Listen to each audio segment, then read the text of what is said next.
할렐루야. 아멘. 네. 평안의 성도 여러분, 올해 또 2024년 또 장애인 주일 예배를 여러분들과 함께 드리게 됨을 하나님께 영광 올려드립니다. 아멘. 우리 서로 사랑합니다, 축복합니다로 인사 한번 해보겠습니다. 여러분 옆 사람과 같이 사랑합니다. 네. 축복합니다. 축복합니다. 네. 사랑합니다. 축복합니다. 네. 감사합니다. 네. PPT 화면 한번 보도록 하겠습니다. 농인의 제1 언어는 땡땡입니다. 네. 여러분 여기에 어떤 단어가 들어갈까요? 혹시 알고 계실까요? 네. 네. 느낌상으로 이미 알고 계실 것 같은데요. 자, 오늘의 그 장애인 이해 주제는요, 바로 수어입니다. 수어. 네. 여러분, 저랑 같이 수어라는 단어 한번 같이 보도록 할까요? 자, 양손 이지 이렇게 펴시고요. 이거를 이렇게 한 바퀴씩 돌려주십시오. 그럼 이게 바로 수어라는 수화입니다. 네, 수어. 여러분들 지금 같이 듣고 계시는데요. 네.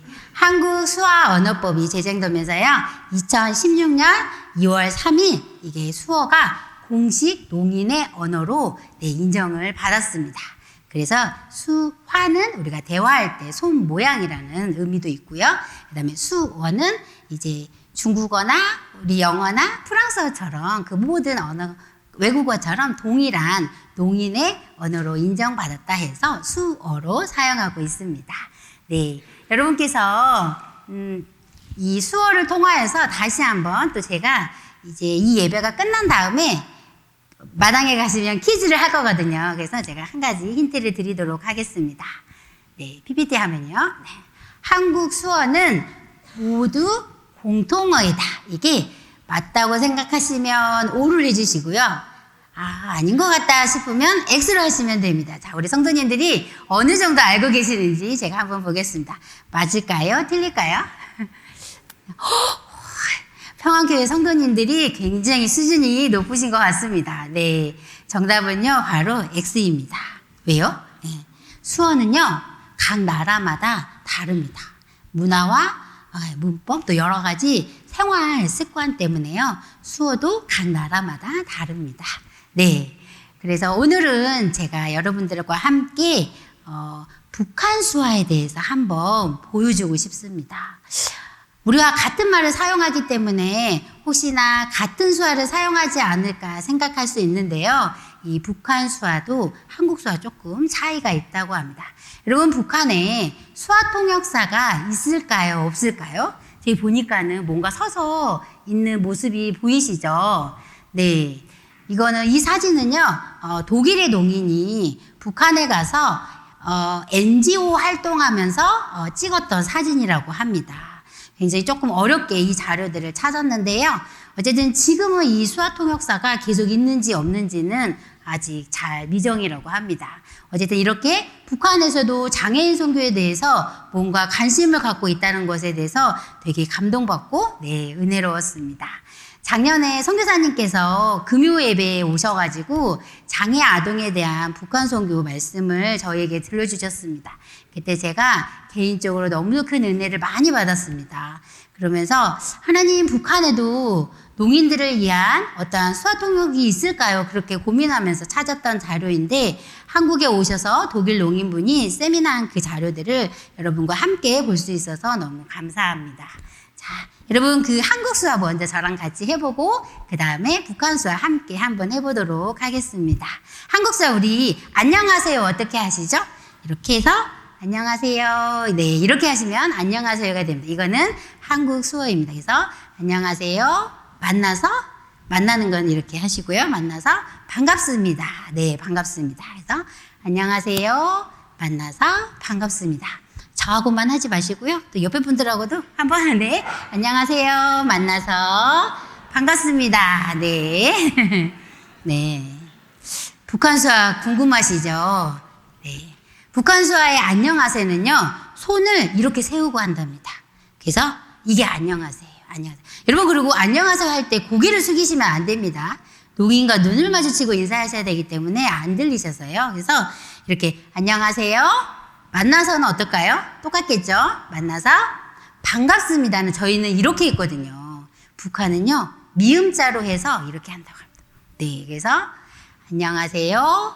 만나서 반갑습니다. 이번에는 북한 수어로 한 번만 인사해 볼까요? 네. 안녕하세요. 만나서 반갑습니다. 네. 너무 잘 따라해 주셔서 감사합니다. 여러분, 사랑합니다. 어떻게 하죠? 사랑합니다. 네, 사랑합니다. 이렇게. 이건 너무 잘 아시죠? 여기다도 이렇게. 네, 사랑합니다. 네.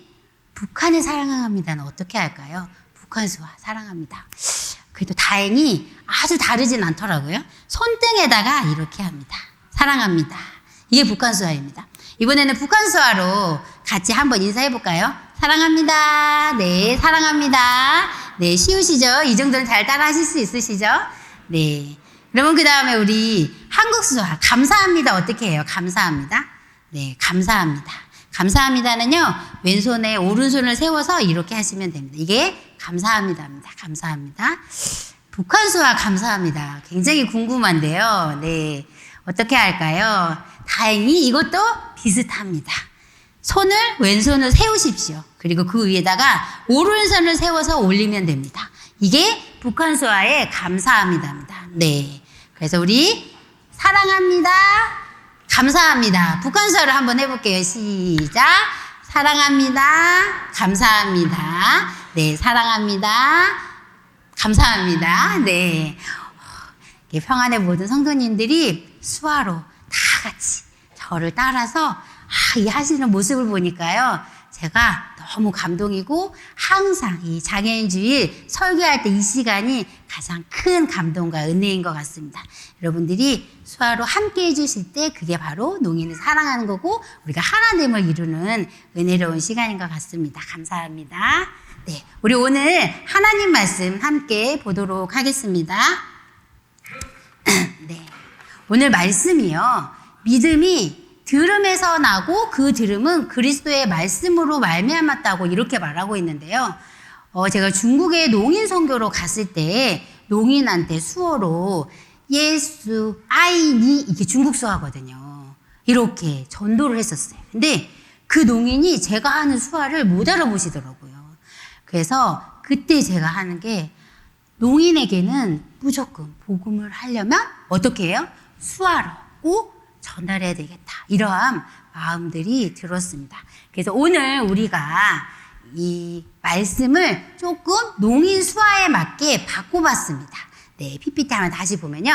수어 성경이라고 있는 부분에 보면 그러므로 믿음은 봄에서 나며 그 봄은 그리스도의 수어로 말미암았느니라. 여러분 어떠세요? 느낌이 조금 생소할 수 있지만 네, 농인들은요, 그 믿음이요, 수화로 봄을 통해서 믿음이 자라나게 된다고 말하고 있습니다. 네. 여러분, 제가 슬라이드로 하나 뭘 보여줄 건데, 네. 혹시 이거 어떤 건지 아세요? 역시 1부 때는 조금 대답을 좀 크게 들려주셨던데 2부 때 대답을 못 하시는 분들이 있는 거 보니까요. 바로 이 안테나를 모르시는 분은 내가 MZ세대구나 라고 생각하시면 됩니다. 이거 어떻게 해요? 네, 비가 오거나 바람이 불면 얘가 막 돌아가요. 그쵸? 안테나가 돌아가면 집에서 TV 시청할 때 지지직거리고 잘 안 보입니다. 그럼 어떻게 해요? 누군가가 막 가가지고 얘를 막 돌려요. 그러면 잘 보여? 뭐 왼쪽으로 돌려줘, 오른쪽 돌려줘, 막 이렇게 조정합니다. 그러면 우리가 TV를 깨끗하게 시청할 수 있습니다. 여러분 어르신들은 모두 다 알고 계시죠? 저도 시골에서 자라서 네, 많이 해봤던 경험들이 있습니다. 그 다음으로는 어떤 게 있을까요? 이건 뭘까요? 네, 접시 이성인데요. 지붕에 이렇게 쫙 있습니다. 그러면은 그 집은 굉장히 어깨가 이렇게 올라갑니다. 왜요? 부자니까요. 그래서 굉장히 많이 발전됐습니다. 지금은 이 위성이 어디에 있을까요? 바로 여러분들이 가지고 있는 핸드폰 안으로 모두 다 들어와 있습니다. 네, 그래서 여러분들이 수많은 정보들을 어떻게 해요? 이 핸드폰을 통해서 많은 정보들을 찾게 됩니다. 그쵸? 우리 농인들도 똑같이 핸드폰을 통해서 많은 정보들을 찾고 있습니다. 그런데 여러분들은 성경에 대해서 잘 모르거나 궁금할 때 어떻게 하세요? 네, 주석을 보시기도 하고 아니면 누군가가 그 말씀들을 잘 해석해 놓은 것들을 열심히 읽어보면서 깨닫는 그런 은혜들도 있습니다. 또 여러 목사님들의 유튜브의 설교들을 보면서 여러분들이 그 말씀의 은혜를 깨닫기도 합니다. 농인도 똑같이 그렇게 찾긴 찾습니다. 그런데 아주 빽빽하게 한글로 쓰여진 글들을 막 읽으면요, 농인들이요, 그 말씀의 은혜를 잘 모르세요. 그리고 그거를 완전하게 깨닫는다는 게 굉장히 어렵습니다. 여러분들이 왜 그러냐면요, 같은 한글인데 왜 농인들은 보고도 이해하지 못할까, 이렇게 생각하실 수 있는데, 농인들은요, 듣지 못하기 때문에 눈으로 보는 것만으로 정보를 보기 때문에 이 한글을 이해하는 데 어려움이 있습니다. 여러분들이 영어 단어를 열심히 많이 배우셨다고 해서 문장을 아주 유창하게 잘 해석하는 거 어려우시잖아요. 그쵸? 그것처럼 똑같은 그런 좀 답답한 마음들이 있으십니다. 그래서 이 농인들에게 우리가 어떻게 하면 이 수호가 복음을 전하는 데 필요할까? 그래서 유튜브나 이런 거에 수호 영상이 있으면 농인들은 가장 먼저 그것을 보게 되고 그걸 통해서 은혜를 받게 됩니다. 제가 가끔은 에바다브 저 자리에 서서 농인이 없는데도 제가 수호를 할 때가 있습니다. 그래서 가끔은 하나님 앞에 기도해요. 하나님, 지금 이 자리에 농인이 없지만 혹여나 이 성경 본문 말씀이 너무도 궁금해서 찾는 농인들이 있다면 이 수호를 통해서 말씀을 깨닫는 은혜를 주십시오. 이렇게 합니다. 그렇다고 우리 농인들 예배에 빠지시면 안 됩니다. 아시죠? 네. 저희 여러분 우리가 성경책 다 가지고 계시잖아요. 그렇죠? 이 성경책이 몇 개의 언어로 번역이 되어 있는지 한번 보도록 하겠습니다. 네. 지금 여기 보는 자료들은요, 제가 조사한 자료들, 최근 자료들로 봤는데요. 지금 전 세계적으로 성경이 번역된 게요, 3,686개의 언어로 번역이 되어 있다고 합니다. 그 중에 신구약이 모두 다 번역된 거는 743개의 언어라고 합니다. 네, 많으면 많을 수도 있고 적을 수도 있지만 놀라운 거는요, 농인들이 사용하는 이 수어는요, 우리 성경 66권 중에 단 한 권도 수어로 완벽하게 번역된 성경이 없습니다. 네. 그리고 지금 한국의 농인 목회자분들이 일주일에 한 번 모여서 이 수어 연구를 하고 계시는데 언제 이 완성본의 수어 성경이 나올지도 잘 모르는 상황에 있습니다. 네.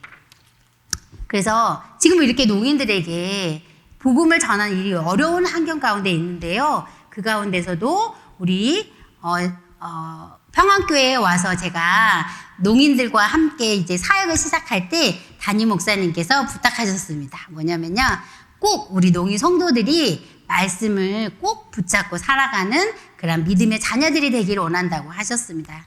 그래서 에바다브 안에서 여러 가지 많은 노력들도 해봤습니다.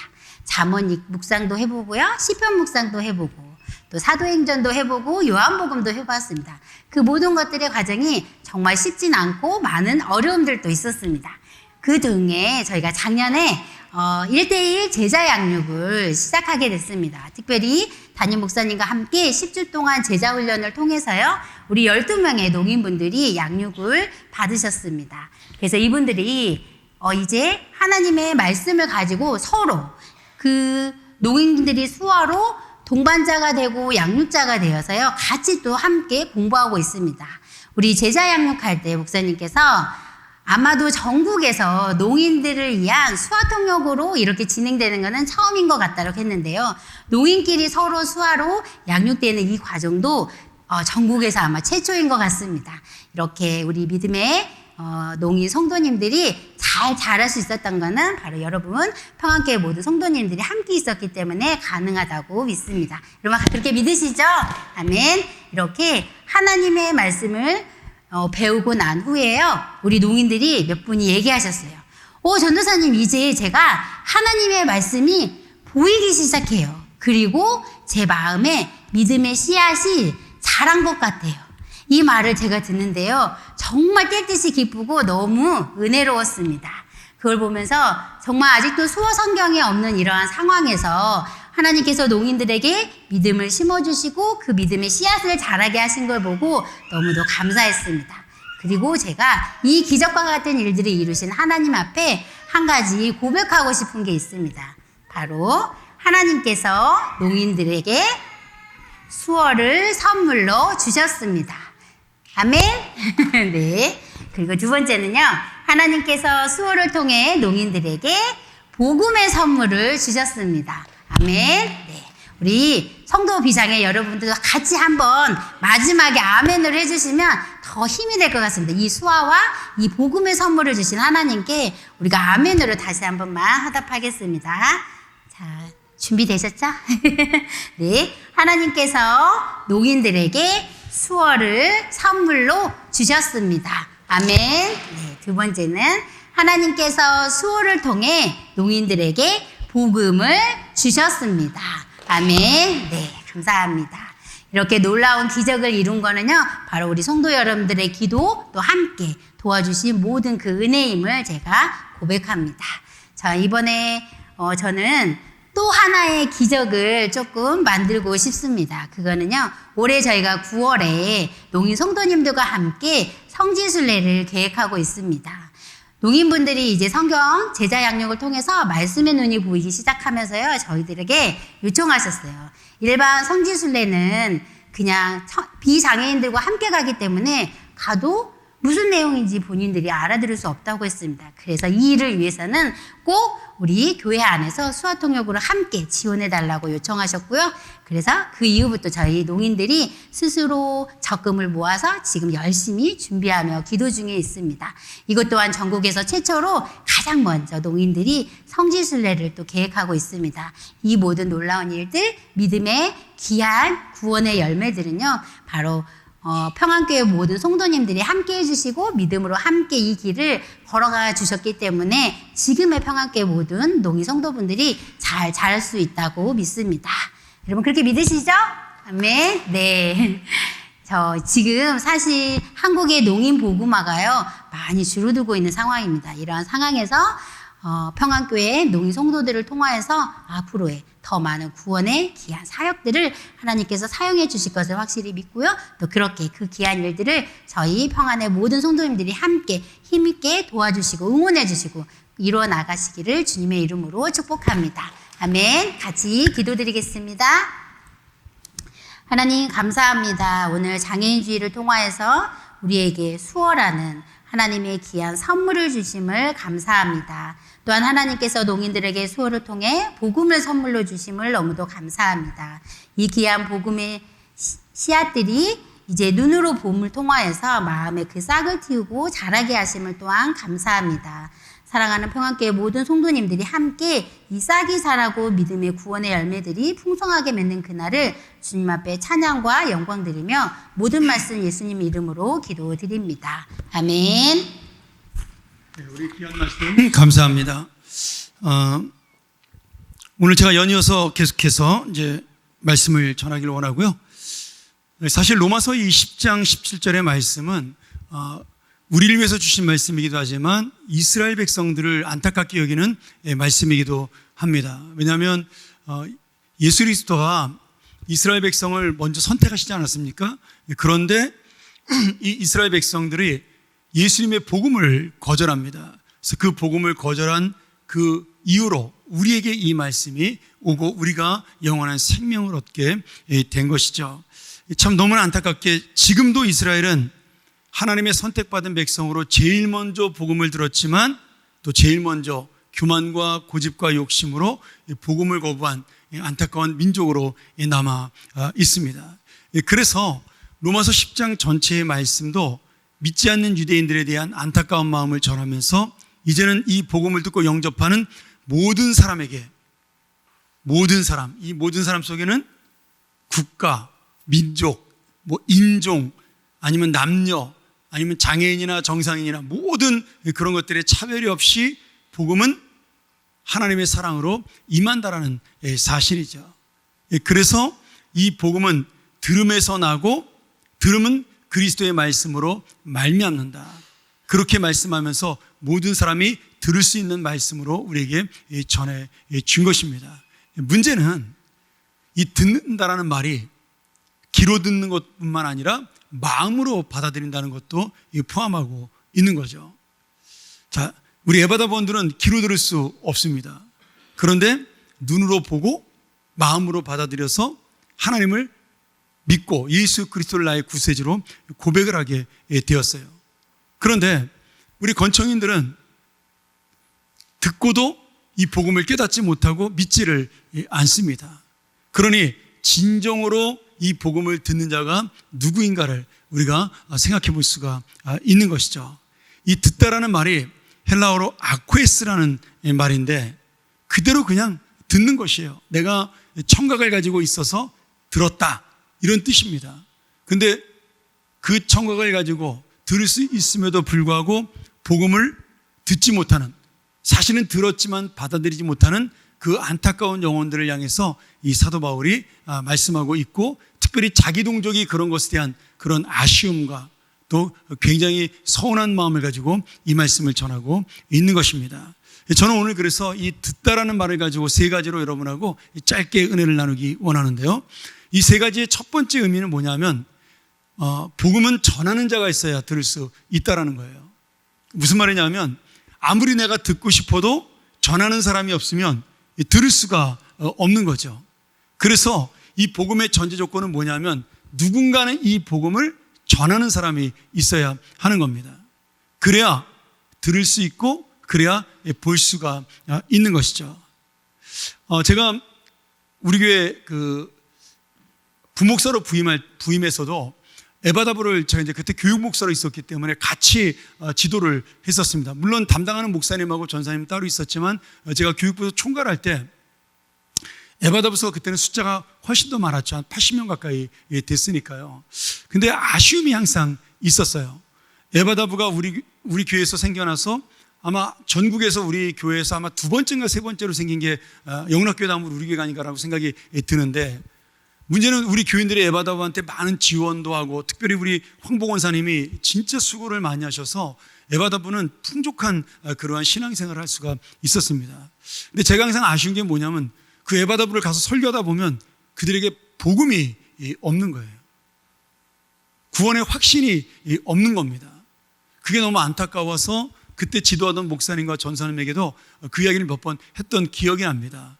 에바다부원들이 뭐 간식도 많이 먹는 것도 좋고 또 좋은 데 놀러 가는 것도 좋지만 나는 우리 에바다부원 사람들을 데리고 성경 공부 좀 하고 양육을 해서 그들에게 구원의 확신을 심어줬으면 좋겠다, 이런 이야기들을 몇 번 한 적이 있습니다. 그리고 제가 이제 20년이 지나서 이 교회에 다시 오게 됐는데, 그때나 제가 20년 전에 봤던 에바다부나 또 10년 전에 봤던 에바다부나 똑같은 거예요. 별 차이가 없이. 그래서 제가 오자마자 에바다부 담당하는 우리 부장 집사님하고 또 교육자에게 당부를 했습니다. 가장 중요한 것은 에바다부가 복음을 듣는 것이다.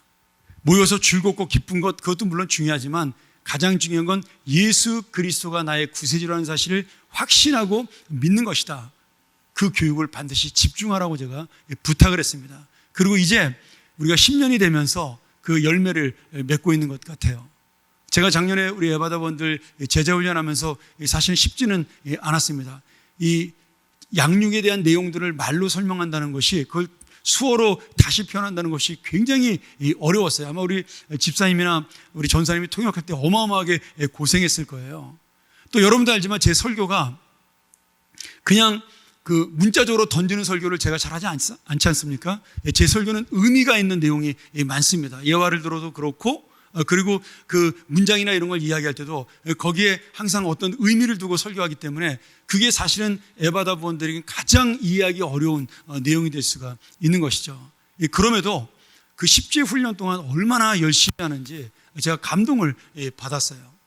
그리고 올해 들어와서 그 훈련받은, 그 제자 훈련받은 12명의 형제들이, 자매들이 또 1:1 양육 리더 훈련에 들어와서 지금도 1:1 그 양육과 동반자를 에바다부에서 제일 열심히 시작하고 하고 있습니다.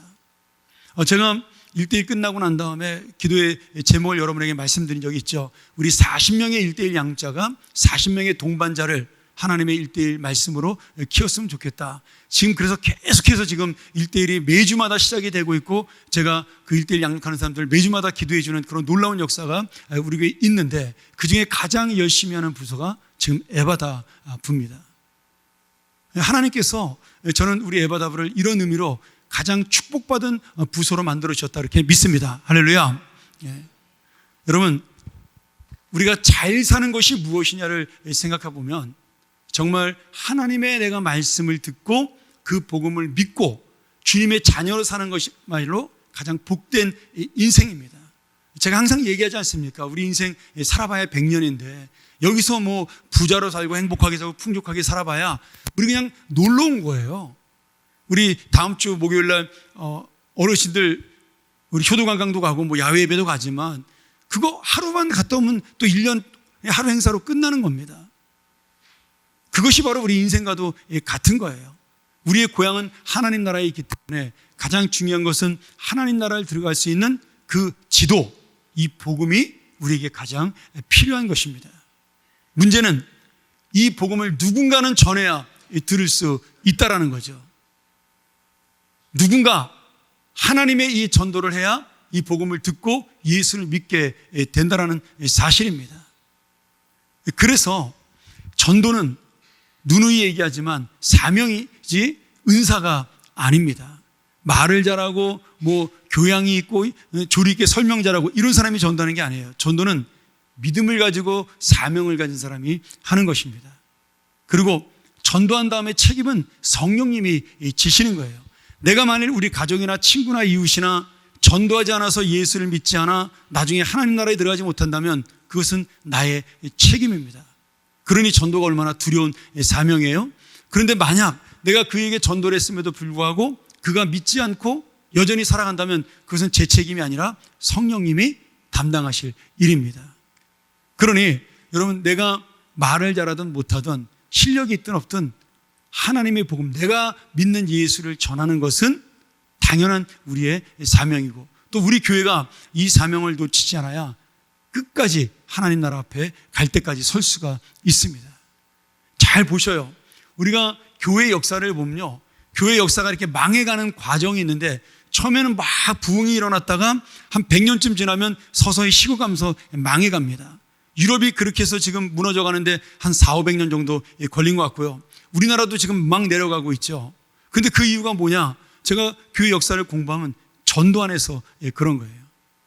중세시대가 무너진 이유가 무엇입니까? 전도를 안 했어요. 전도할 필요가 없었던 것이죠. 왜? 태어날 때부터 예수를 믿는다고 착각을 했기 때문입니다. 그래서 그 가톨릭 사회가 무너지고 종교개혁이 일어날 때까지 하나님이 그들을 심판하신 거예요. 초대교회가 핍박과 환난 속에서 왜 그들이 흩어질 수밖에 없었느냐? 전도하지 않았기 때문에 그렇습니다. 이스라엘 사람들에게만 전도하고 이방인들에게 전도하지 않으니까 하나님이 이 사울이라는 인물을 통해서 예루살렘 교회에 폭탄을 떨어뜨렸잖아요. 환란이라는. 그 다 도망갔지 않습니까? 그래서 사마리아로 가고 유대 땅 전적으로 흩어지고 뭐 이방으로 가서, 그게 바로 또 사도 바울과 바나바가 선교사로 파송할 수 있는 근거가 된 것이죠. 그러니 전도를 안 하면 여러분, 하나님은 그냥 내버려 두지 않습니다. 저는 6.25도 마찬가지라고 봐요. 뭐 전쟁 역사로 보면 말도 안 되는 얘기라고 하겠지만 저는 그렇게 보지 않습니다. 우리나라 그 북한이 한국 교회 그 교세의 70에서 80%를 갖고 있었어요. 남한 다 합쳐도 평양에 있는 예수 믿는 사람의 10분의 1밖에 되지 않았습니다. 50년도에. 근데 이 평양에 있는 우리 그리스도인들이 전도를 열심히 하지 않았어요. 이 남한에 대해서. 그래서 하나님이 저는 전쟁을 일으켰다라고 믿어요. 비록 우리는 아픔을 겪었지만, 고난이라는 그런 기간을 가졌지만 그 북한에 있던 동포들이 전부 월남하면서 지금 이 남한 전체가 예수 믿는 그런 나라로 변화가 된 것입니다. 순간적으로는 고통이 있고 아픔이 있지만 멀리 보면 그 환난과 그 아픔은 하나님의 복음을 위한 과정이에요. 여러분, 이왕이면 우리가 이렇게 아픔을 당하지 않고 스스로 전도하는 것이 좋지 않겠어요?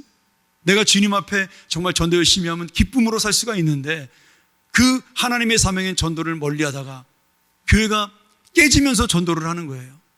여러분, 제가 자랐던 교회도 마찬가지예요. 교회가 막 부흥을 하는데 전도하지 않았어요. 선교하지 않았어요. 교회가 1000명 가까이 되는데 선교사 한 명도 파송하지 않았어요. 한 번도 노방전도라는 거 하지 않았습니다. 그냥 교인들이 몰려온다고 생각을 하니까. 여러분, 결국 그 교회를 하나님이 세 교회를 흩으셨어요. 그래서 교인들은 상처를 받았지만 그 교회는 2배로 성장을 한 겁니다. 안 믿는 사람이 2배로 늘어난 거예요. 그러니 여러분, 하나님의 역사는 우리가 기쁨으로 받아들이느냐 아니면 억지로 이루느냐, 무조건 이루어지는 겁니다. 저는 우리 교회가 이 하나님의 사명을 기쁨으로 이루는 교회가 되기를 축원합니다. 한 가지만 더 이야기하고 마치도록 하죠.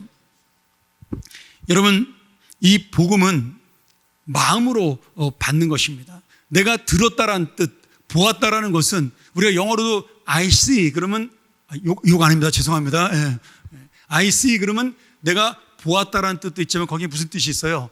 understand, 이해했다라는 뜻이 있습니다. 그러니까 예전에 그 라틴어를 만들었던 그 고대어를 만들었던 사람들은 듣고 보는 것을 어디로 연결을 시켰냐면 마음으로 연결을 시킨 거예요. 그러니까 듣는다 본다라는 건 뭐냐면 결국 내가 마음으로 받아들인다는 뜻이 됩니다.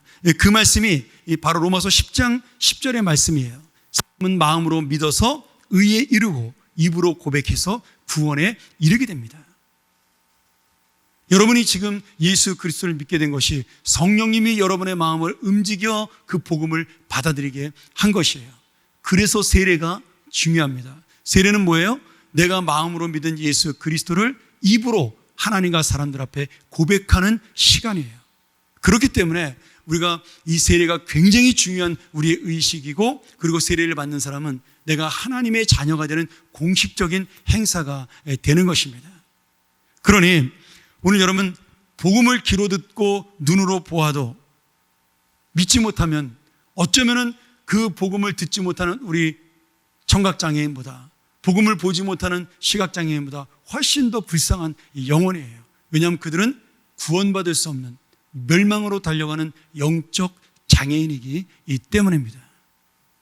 우리가 오늘 장애인 주의를 통해서 정말 장애인들을 사랑하고 아끼는 것도 중요하지만 내가 영적 장애인이 되지 않도록 예수 그리스도를 내 마음에 먼저 담는 것이 가장 중요하고요.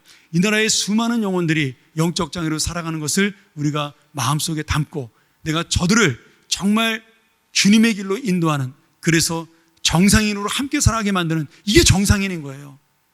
우리가 정상인인 건데 지금 믿지 않는 사람이 적으니까 장애인들이, 영적 장애인들이 자신들이 정상인이라고 착각을 하고 살아가는 것이죠. 그런 의미로 우리가 더 많이 전도하는 교회가 되길 소원하고, 특별히 에바다 부원들, 비록 내가 듣지 못하는 장애를 갖고 있지만 여러분은 누구보다 소중한 예수 그리스도를 갖고 있는 복된 영혼들입니다. 내가 이 복을 나눠주는 귀한 에바다 부원들이 되기를 간절히 축원합니다. 우리나라가 아직도 장애에 대해서는 부족한 부분이 있습니다. 정말 많이 좋아졌죠. 제가 볼 때는 저희 젊었을 때에 비하면 지금 우리나라의 장애 제도는 하늘과 땅처럼 차이가 있습니다. 그럼에도 우리가 전 세계에서 요새는 좀 경제를 좀 나쁘지만 그래도 15위권 안에 들어가는 나라치고는 제가 볼 때 부끄러운 부분이 굉장히 많이 있습니다. 사실 장애인들이 뉴스에 나와가지고 막 지금 데모하고 엘리베이터 설치해달라고 지하철마다 그렇게 말하는 것은 너무나 당연한 요청이에요. 저는 가끔 가다가 그런 생각을 합니다. 우리가 추석에 설날에 1년에 2번 있는 명절에 고속도로를 무료로 통행하지 않습니까? 그리고 여러분 1인당 그 얼마나 이익 보겠어요. 기쁨으로 고향 가라고 정부에서 인기 정책으로 이렇게 만들었는지 모르겠지만 그거 정신 나간 짓입니다. 제가 볼 때는. 한 사람한테 몇만 원 아끼는데 여러분 그 돈이 1년 동안 나가는 돈이 3조 8천억 원이에요. 정부에서 그 물어주는 돈이 그 도로공사에. 여러분 3조 8천억 원이면 지금 장애인들이 대응하는 그 모든 것들을 한꺼번에 2배를 하고도 남는 돈입니다. 우리나라 모든 버스를 장애인 버스로 다 바꾸고도 10배로 바꿔도 남는 돈이에요. 그러니까 지금 이 관심이 어디에 있느냐가 굉장히 중요한 거예요. 정치인들은 자신들의 인기와 표에만 관심이 있기 때문에 우리가 관심을 가져야 됩니다. 우리의 이웃들에게, 우리의 형제와 자매들에게 우리가 신경을 써야 돼요. 저는 그런 부분에서 굉장히 안타까운 마음을 많이 갖고 있어요. 또 외국에서 오래 살았기 때문에 그들이 장애인을 대하는 걸 보면 정말 감동적이거든요. 얼마나 그 장애인들을 정말 멋지게 대하고 그들을 사랑하고 아끼는지 모릅니다. 월마트에 물건 사러 가면 그 캐시어 계산하는데 거의 대부분 3분의 1 정도가 장애인들이 있어요. 돈만 계산하는 그것만 할 수 있는 사람들을 끝까지 쓰는 거예요. 여러분, 전국의 월마트가 수천 개인데 그렇게 따진다면 장애인들이 얼마나 많이 일을 할 수가 있겠어요. 그들을 돕고 돈을 주는 게 중요한 게 아니라 삶의 의미를 주는 것이 저는 중요하다고 믿습니다. 저는 우리 교우들이 그런 데 좀 관심을 가지고 바라봤으면 좋겠다는 생각이 듭니다. 한 가지 제가 여러분에게 좀 제가 은혜 받은 이야기라고 이제 정리하도록 하죠. 영어에 디제스터라는 말이 있어요. 이제 재앙이라는 아주 나쁜 의미죠. 좀 기분 나쁜 단어인데, 이 재앙이라는 단어, 재난이라는 단어가 디제스터인데 이 라틴어에서 나온 말이거든요. 그 어원을 보면 사라지다라는 디스에 별이라는 에스터로 이 말이 합쳐진 겁니다. 그러니까 이 재앙이라는 단어가 원래대로 하면 뜻이 문자적으로 뭐예요? 별이 사라졌다. 그런 뜻입니다. 여러분, 별이 사라졌는데 왜 재앙일까요? 이것이 선원들이 만든 단어예요. 예전에는 항해를 할 때 나침반이 없었습니다. 그러니까 그 항해사가 무엇을 보고 배를 운전했냐면 북극성 별을 보고 그 배를 모은 겁니다. 그래서 이쪽으로 가면 북쪽이다, 이쪽으로 가면 남쪽이다, 그 방향을 그 별을 보고 정한 거예요. 근데 날씨가 아주 흐리거나 비가 오거나 그러면 어떻게 돼요? 별이 사라집니다. 그러면 그 배는 방향을 잃어버리게 되는 것이죠. 그래서 이 별이 사라진 것이 재앙이 된 것이에요. 저는 굉장히 의미 있는 단어라는 생각이 드는데, 그러면 우리의 재앙은 무엇일까요? 저는 우리의 재앙은 별이 사라지는 것보다 더 무서운 재앙은 뭐냐면 예수 그리스도가 내 삶에서 사라지는 것입니다. 우리의 인도자 되시고 우리의 인생을 계획하시고 함께 하시는 예수 그리스도, 그분을 내가 놓치는 그 순간, 그분을 잊어버리고 사는 그 순간 우리는 재앙을 만난 인생이 되는 거예요. 그것도 이 세상의 짧은 재앙으로 끝나는 것이 아니라 영원한 심판의 재앙을 만나는 인생이 되는 것입니다. 오늘 여러분, 이 말씀 통해서 오늘 그 듣는 복음이 바로 나의 복음이 되고 주님의 그 놀라운 복음을 받아들인 마음이 나의 마음이 되어서 더 이상 재앙을 만난 인생이 아니라 영원한 생명의 복을 받은 인생, 주님과 함께 그 올바른 방향으로 내 인생의 계획을 이끌어가는 그런 귀한 하나님의 사람들이 되기를 이 장애인 주일에 다시 한번 축복합니다. 우리 함께 이 시간 기도하도록 하겠습니다.